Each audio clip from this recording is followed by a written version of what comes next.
Performance of contract. ഒരു കോൺട്രാക്ടിന്റെ first part എന്ന് പറഞ്ഞു കഴിഞ്ഞാൽ ആ കോൺട്രാക്ട് ഫോം ചെയ്യുക, ഒരു കോൺട്രാക്റ്റിലേക്ക് എൻ്റർ ചെയ്യുക. അതിന്റെ രണ്ടാമത്തെ സ്റ്റെപ്പ് പറഞ്ഞു കഴിഞ്ഞാൽ പെർഫോമൻസ് ഓഫ് കോൺട്രാക്ട് ആണ്. പെർഫോമൻസ് ഓഫ് കോൺട്രാക്ട് എന്താ? Doing the contract. ആ കാര്യം എന്താണ്, കോൺട്രാക്റ്റിലുള്ള രണ്ട് പാർട്ടീസിന്റെ ഒബ്ലിഗേഷൻ എന്താണോ അത് ഫുൾഫിൽ ചെയ്യുന്നതിന് നമ്മൾ പെർഫോമൻസ് ഓഫ് കോൺട്രാക്ട് എന്ന് പറയാം. എ എന്ന് പറഞ്ഞ ആള് ബി എന്ന് പറഞ്ഞ ആൾക്ക് പ്രോമിസ് കൊടുക്കണം, I give you 100 bags of wheat എന്ന് പറയണം. ബി പറഞ്ഞു in return I give you 1,00,000 rupees on delivery of wheat. നിങ്ങൾ എനിക്ക് ഗോതമ്പ് തരുമ്പോൾ ഞാൻ നിങ്ങൾക്ക് 1,00,000 രൂപ തരാമെന്ന് പറഞ്ഞു. ഇവിടെ എ എന്ന് പറഞ്ഞ ആള് 100 ബാഗ് വീറ്റ് ബിക്ക് കൊടുക്കുകയും ചെയ്തു, ബി തിരിച്ച് 1,00,000 രൂപ എക്ക് കൊടുക്കുകയും ചെയ്യുമ്പോൾ അപ്പോഴാണ് നമ്മൾ പറയാ പെർഫോമൻസ് ഓഫ് കോൺട്രാക്ട്. അവർ രണ്ടുപേരും അവരുടെ ഒബ്ലിഗേഷൻ ഫുൾഫിൽ ചെയ്തു. When the term of a contract are fulfilled by the respective parties to the contract, performance of contract take place. ഈ പെർഫോമൻസ് ഓഫ് കോൺട്രാക്ടിന്റെ ഡെഫിനിഷനിൽ പറയുന്നത് the parties to a contract must either perform or offer to perform their respective promises unless such performance is dispensed with or excused under the provision of this act or any other law.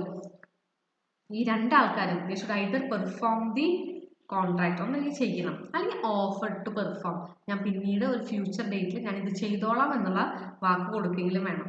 അപ്പോഴാണ് performance of contract ആവുള്ളൂ. Now, who may perform a contract? ആരാണ് contract perform ചെയ്യാൻ ബാധ്യസ്ഥര്?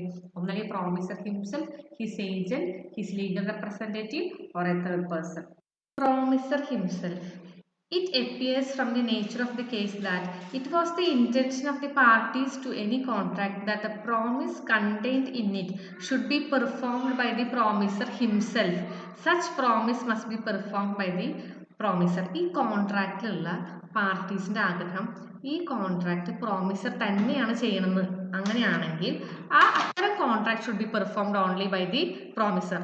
ഈ കോൺട്രാക്റ്റിനാണോ പ്രോമിസറുടെ personal സ്കില്ലും ക്വാളിഫിക്കേഷനും ആവശ്യമുള്ളത് അത്തരം contract promisor തന്നെയാണ് ചെയ്യേണ്ടത്. അല്ല അയാൾ മരിച്ചു എങ്കിൽ ആ കോൺട്രാക്ട് ചെയ്യാൻ അയാളുടെ ലീഗൽ റെപ്രസെൻറ്റേറ്റീവ്സോ വേറെ ആരും ബാധ്യസ്ഥരല്ല, അവർക്ക് ചെയ്യാനും പറ്റില്ല. നമ്മൾ എ എന്ന് പറഞ്ഞ ആള് ബി എന്ന് പറഞ്ഞ ആൾക്ക് ഒരു ചിത്രം വരച്ചു കൊടുക്കാന്ന് പറയണം. അപ്പോഴാണ് എ മരിക്കുന്നത്. എ മരിച്ചു കഴിഞ്ഞാൽ ചിത്രം വരച്ചു കൊടുക്കുക അല്ലെങ്കിൽ പെയിന്റ് ചെയ്യുന്ന പറഞ്ഞ കാര്യം വേറെ ആർക്കും ചെയ്യാൻ പറ്റില്ല. അപ്പൊ പ്രോമിസർ തന്നെയാണ് ആ കോൺട്രാക്ട് ഫുൾഫിൽ ചെയ്യേണ്ടത്, പെർഫോം ചെയ്യേണ്ടത്. Next, personal skill of promisor ആവശ്യമില്ലാത്ത ജോലികളാണെങ്കിൽ ഈ പ്രോമിസർക്ക് എന്ത് ചെയ്യാം, അയാളുടെ റെപ്രസെൻറ്റേറ്റീവിനെയോ അല്ലെങ്കിൽ വേറെ ഏതെങ്കിലും ഒരാൾക്ക് ഈ ജോലി ചെയ്തു കൊടുക്കാൻ പറ്റുന്ന ബോധ്യം ഉണ്ടെങ്കിൽ വേറെ ആളെ കൊണ്ട് ജോലി ചെയ്യിക്കാം. ആ ആളാണ് നമ്മൾ ഏജന്റ്, പ്രോമിസറുടെ ഏജന്റിന് അത്തരം സന്ദർഭങ്ങളിൽ ഈ കോൺട്രാക്ട് പെർഫോം ചെയ്യാം. Legal representative. If the promiser dies before the performance of contract, his legal representatives like son or daughter who inherit the property of the deceased promiser are bound to perform it. ഈ promisor മരിക്കണം, ഈ contract perform ചെയ്യുന്നതിന് മുമ്പ് മരിക്കും. ഈ പ്രോമിസറുടെ സ്വത്ത് അയാളുടെ മകനോ മകൾക്കോ കിട്ടിയിട്ടുണ്ടെങ്കിൽ ആ കോൺട്രാക്ട് ഫുൾഫിൽ ചെയ്യാൻ അയാളുടെ മകനോ മകളോ അല്ലെങ്കിൽ ലീഗൽ റെപ്രസെൻറ്റേറ്റീവോ ബാധ്യസ്ഥരാണ്. പറയാം, എ പ്രോമിസ് ചെയ്യുന്നു ബിയുടെ അടുത്ത്, അതായത് A will deliver goods to B on a particular day on payment of ₹1000. അപ്പോൾ ബി 1000 രൂപ ഇങ്ങോട്ട് കൊടുക്കണം, എ അങ്ങോട്ട് ഗുഡ്സ് ഡെലിവർ ചെയ്യാന്ന് പറഞ്ഞു. പക്ഷേ ആ ദിവസത്തിന് മുമ്പ് എ മരിച്ചു. അപ്പൊ എയുടെ റെപ്രസെൻറ്റേറ്റീവ്സ്, ലീഗൽ റെപ്രസെൻറ്റേറ്റീവ്സ് ആ ഗുഡ്സ് ബിക്ക് ഡെലിവർ ചെയ്യാൻ ബാധ്യസ്ഥരുമാണ്. ബി തിരിച്ച് 1000 രൂപ ഈ റെപ്രസെൻറ്റേറ്റീവ്സിന് കൊടുക്കും വേണം. നെക്സ്റ്റ് തേർഡ് പേഴ്സൺ ആണ്. When a promisee accepts performance of promise from a third person, he cannot afterwards enforce it against the promiser. നമ്മുടെ പ്രോമിസി, നമുക്കറിയാം കോൺട്രാക്റ്റിൽ രണ്ടാളുണ്ടാവുക, പ്രോമിസറും ഉണ്ടാവും പ്രോമിസി ഉണ്ടാവും. ഞാൻ ഇന്ന കാര്യം ചെയ്തോളാം എന്ന് പറഞ്ഞ ആള് പ്രോമിസറും അത് ആക്സെപ്റ്റ് ചെയ്യുന്ന ആള്, ശരി ആ പ്രോമിസ് ഏറ്റുവാങ്ങുന്ന ആള് പ്രോമിസിയാണ്. ഇനി പ്രോമിസി ഈ പെർഫോമൻസ് ഓഫ് പ്രോമിസ് ഒരു തേർഡ് പേഴ്സണിൽ നിന്നാണ് സ്വീകരിക്കുന്നത്. അതായത് എയും ബിയും തമ്മിൽ കോൺട്രാക്റ്റിൽ എൻ്റർ ചെയ്തിട്ടുണ്ട്.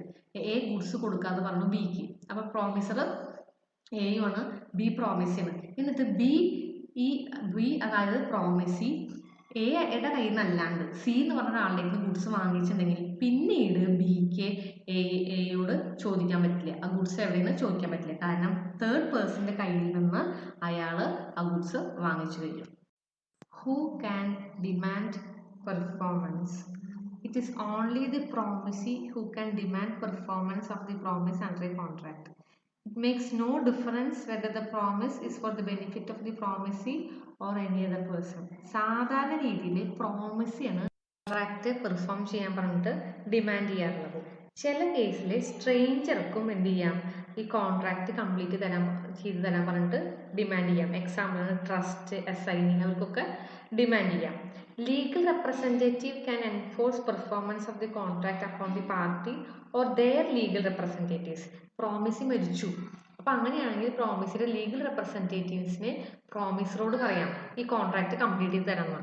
Example, A promises to B to pay C a sum of ₹500. A does not pay the amount to C. A ബിക്ക് പ്രോമിസ് കൊടുത്തു, അതായത് അയാൾ സിക്ക് 500 രൂപ കൊടുത്തുണ്ടെന്ന്. എന്നിട്ട് എ എന്ത് ചെയ്തില്ല, ആ പൈസ സിക്ക് കൊടുത്തില്ല. ഇവിടെ C cannot take any action against A. സിക്ക് ഒരു ആക്ഷനും എക്ക് എതിരെ എടുക്കാൻ പറ്റില്ല. എന്താ കാരണം? Contract is between A and B. It is only B or his representative who can enforce this promise against A. And since B is the promise, ഇവിടെ പ്രോമിസ് ബി ആണ്. അപ്പോൾ ഈ കോൺട്രാക്ട് ഡിമാൻഡ് ചെയ്യുക, പെർഫോമൻസ് ഡിമാൻഡ് ചെയ്യാൻ ആർക്കേ പറ്റുള്ളൂ? ഒന്നല്ലെങ്കിൽ ബിക്ക്, അല്ലെങ്കിൽ ബിയുടെ റെപ്രസെൻറ്റേറ്റീവ്സിനെ എയുടെ അടുത്ത് ഈ കാര്യം ഡിമാൻഡ് ചെയ്യാൻ പറ്റുള്ളൂ. Time and place of performance. സാധാരണ ഈ കോൺട്രാക്റ്റിൽ എൻ്റർ ചെയ്യുന്ന പാർട്ടീസാണ് ഈ എവിടെ വെച്ചിട്ടാണ് ഈ കോൺട്രാക്ട് നടത്തേണ്ടത്, എൻ്റെ ടൈമും പ്ലേസും തീരുമാനിക്കുക. സാധാരണ കോൺട്രാക്റ്റിൽ എൻ്റർ ചെയ്യുന്ന ആളുടെ ബാധ്യതയാണ് ആ കോൺട്രാക്റ്റിൽ പറഞ്ഞ സമയത്ത് അത് ചെയ്തു കൊടുക്കുക എന്നുള്ളത്, ആ ആക്ട് ചെയ്യുക എന്നുള്ളത്, ആ ആക്ട് പെർഫോം ചെയ്യുക എന്നുള്ളത്. ആദ്യത്തെ word time is not fixed. ചില കോൺട്രാക്റ്റിൽ ടൈം ഫിക്സ് ചെയ്യില്ല. ഇത്ര ദിവസത്തിൻ്റെ ഉള്ളിൽ, ഇത്ര മാസത്തിൻ്റെ ഉള്ളിൽ, ഇത്ര വർഷത്തിൻ്റെ ഉള്ളിൽ ഞാൻ ഈ കാര്യം ചെയ്യുക എന്നുള്ളത് മെൻഷൻ ചെയ്യില്ല. അങ്ങനെയാണ് ഒരു കോൺട്രാക്റ്റിൽ എൻ്റർ ചെയ്തിട്ടുണ്ടെങ്കിൽ അതിലത്തെ പാർട്ടീസ് ആ കോൺട്രാക്റ്റ് ഒരു റീസണബിൾ ടൈമിൻ്റെ ഉള്ളിൽ ചെയ്യാൻ ബാധ്യസ്ഥരാണ്. Where the contract is to be performed without any demand by the promisee. അതായത് പ്രോമിസി ഒരു ഡിമാൻഡും ചെയ്യുന്നില്ല. And where no time of performance is fixed. Time fix ചെയ്തിട്ടില്ല. Then the contracts must be performed within a reasonable time. ഒരു reasonable ടൈമിൻ്റെ ഉള്ളത് ചെയ്തിരിക്കണം. ഒരു എക്സാമ്പിൾ പറയണം, A borrowed certain sum of money from B and B directed to pay the sum to C a third party.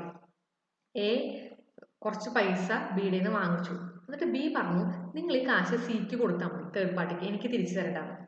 A agree to pay the amount to C. സിക്ക് ഞാൻ കൊടുത്തോണ്ട് പറഞ്ഞു, പക്ഷെ 3 വർഷമായിട്ടും എ പൈസ തിരിച്ചു കൊടുത്തിട്ടില്ല. അപ്പൊ നമുക്ക് എന്താ ബ്രീച്ച് ഓഫ് കോൺട്രാക്ട് ഉണ്ടായത്. കാരണം എന്താ വെച്ചാൽ സമയം പറഞ്ഞിട്ടില്ല ബി, പക്ഷെ ഒരു റീസണബിൾ ടൈമിൻ്റെ ഉള്ളിൽ കൊടുക്കണ്ടേ. 3 വർഷമായിട്ടും കൊടുത്തിട്ടില്ല പറയുമ്പോൾ അതിന്റെ റീസണബിൾ ടൈം കഴിഞ്ഞു. അപ്പോൾ ഇത് ടൈം ഫിക്സ് ചെയ്യാത്തൊരു കോൺട്രാക്ട് ആണ്. ആ റീസണബിൾ ടൈമിൻ്റെ ഉള്ളിൽ കൊടുത്തിട്ടില്ല, അപ്പോൾ കോൺട്രാക്ട് എന്തായി പോയി, വോയിഡ് ആയി പോയി. Time is fixed. When a promise is to be performed on a certain day and the promiser has undertaken to perform it without the application by the promisee, without the demand by the promisee, then the promiser may perform it at any time during the usual hours of business on such a day and at a place where the promise ought to be performed.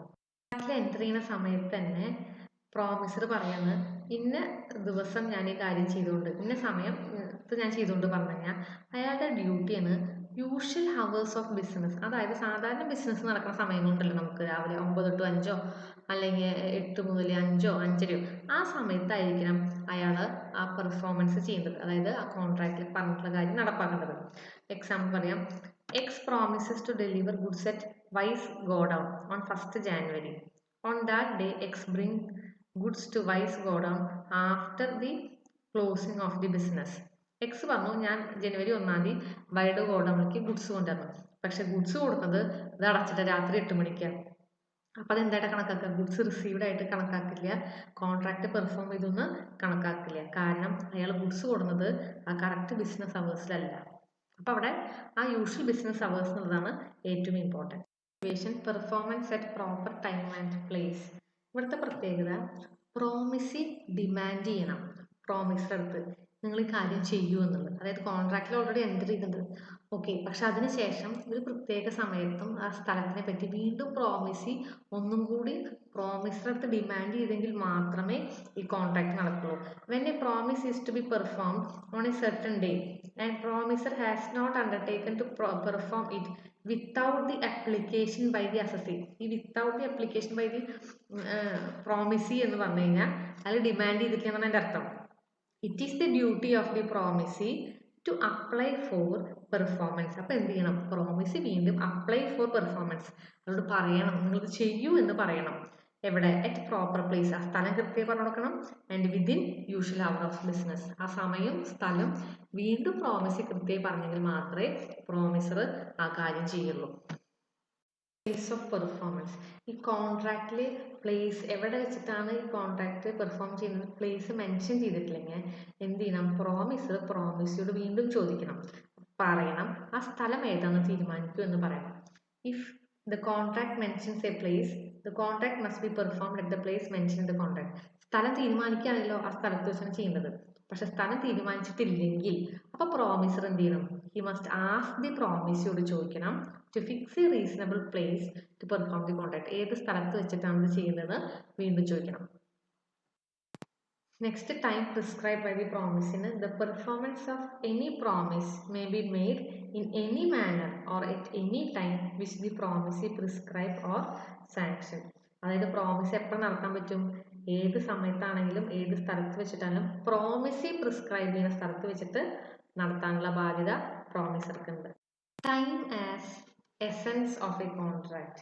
കോൺട്രാക്റ്റിൽ വളരെ clear ആയിട്ട് പറയുന്നത് സമയത്തിൻ്റെ importance എന്താണ്. അങ്ങനെ സമയത്തിൻ്റെ importance mention ചെയ്തൊരു കോൺട്രാക്റ്റിൽ promisor ആ സമയം പാലിച്ചില്ല, അങ്ങനെയാണെങ്കിൽ contract becomes voidable at the option of the promisee. പ്രോമിസിക്ക് എന്ത് ചെയ്യാം? കൃത്യസമയത്ത് ഈ കാര്യം അയാൾ ചെയ്തില്ല എന്ന് പറഞ്ഞിട്ട് ഈ കോൺട്രാക്ട് വോയിഡബിൾ ആക്കാം, അയാൾക്ക് ഈ കോൺട്രാക്റ്റിന് അവോയ്ഡ് ചെയ്യാം. അതല്ല, പ്രോമിസി ആക്സെപ്റ്റ് ചെയ്യുന്ന performance at any time other than agreed, ഏത് സമയത്തായാലും കുഴപ്പമില്ല എന്ന് പ്രോമിസി പറയുകയാണെങ്കിൽ പിന്നീട് പ്രോമിസിക്ക് ക്ലെയിം ചെയ്യാൻ പറ്റില്ല കോമ്പൻസേഷൻ. എന്ത് പറഞ്ഞിട്ട്? അയാൾ ആ കാര്യം ഇന്ന സമയത്ത് ചെയ്തില്ല എന്ന് പറഞ്ഞിട്ട് അയാൾക്ക് ക്ലെയിം ചെയ്യാൻ പറ്റില്ല. കാരണം എന്താ? അയാൾ അഗ്രി ചെയ്തിട്ടുണ്ട്, ഏത് സമയത്ത് കോൺട്രാക്ട് നടന്നാലും എനിക്ക് കുഴപ്പമില്ല എന്ന് പ്രോമിസി സമ്മതിച്ചിട്ടുണ്ട് തുടക്കത്തിലെ. അപ്പൊ ആദ്യം തന്നെ സമയത്തിൽ വളരെ കുറച്ച് തീരുമാനം എടുത്തിട്ടുണ്ടെങ്കിൽ ആ സമയത്ത് പ്രോമിസറി കാര്യം ചെയ്തു കൊടുത്തില്ലെങ്കിൽ പ്രോമിസിക്ക് കോൺട്രാക്റ്റിൽ നിന്ന് മാറാം. ആദ്യം തന്നെ കോൺട്രാക്റ്റിലേക്ക് എൻ്റർ ചെയ്യുമ്പോൾ പ്രോമിസി സമ്മതിച്ചേക്കണം, ഏത് സമയത്ത് തന്നാലും എനിക്ക് കുഴപ്പമില്ല എന്നാണെങ്കിൽ പിന്നീട് അയാൾക്ക് മറ്റാളുടെ പേരിൽ കേസ് കൊടുക്കാൻ പറ്റില്ല. Time is not of the essence of contract. Time അത്ര ഇമ്പോർട്ടൻ്റ് അല്ല എന്ന് ആദ്യം പറയണം. If the intention of the parties is such that time is not the essence of contract, default in performing the contract by the promisor in particular time does not make the contract voidable. Time അത്ര important അല്ല എന്ന് കോൺട്രാക്റ്റിൽ entry ചെയ്യുമ്പോഴേ പറഞ്ഞേക്കണം. അങ്ങനെ ഒരു സാഹചര്യത്തിൽ promisor ഒരു സമയത്തിൻ്റെ ഉള്ളിൽ ഒരു കാര്യം ചെയ്തില്ല എന്ന് പറഞ്ഞിട്ട് ഈ കോൺട്രാക്ട് വോയിഡബിൾ ആക്കാൻ പറ്റില്ല. ഈ സിറ്റുവേഷനിൽ പ്രോമിസിക്ക് എന്ത് ചെയ്യാം? ഒരു കോമ്പൻസേഷൻ ചോദിക്കാം, അയാൾക്ക് വന്നിട്ടുള്ള നഷ്ടം ഇന്ന സമയത്തിൻ്റെ ഉള്ളിൽ ചെയ്യാത്ത കാരണം എന്തായാലും നഷ്ടത്തിന് ചെറിയൊരു കോമ്പൻസേഷൻ വാങ്ങി. Acceptance of performance out of time. കോൺട്രാക്റ്റിൽ എൻട്രി ചെയ്യുമ്പോൾ തന്നെ പറഞ്ഞേക്കുന്നത് ഏത് സമയത്ത് വന്നാലും യാതൊരു കുഴപ്പമില്ല എന്നാണ്. when the promisee accept performance of a promise at any time other than the agreed. മുമ്പ് സമ്മതിച്ചതിനേക്കാളും അല്ലാത്തൊരു സമയമാണ് അയാൾ സമ്മതിച്ചെങ്കിൽ പിന്നീട് പ്രോമിസിക്ക് എന്ത് ക്ലെയിം ചെയ്യാൻ പറ്റില്ല? കോമ്പൻസേഷൻ ക്ലെയിം ചെയ്യാൻ പറ്റില്ല പ്രോമിസറിൻ്റെ അടുത്തുനിന്ന്. അതായത് അയാൾ എനിക്ക് ഈ കാര്യം ചെയ്ത് തന്നിട്ടില്ല എന്ന് പറഞ്ഞിട്ട്. The promisee cannot claim compensation for any loss caused by the non-performance of the promise.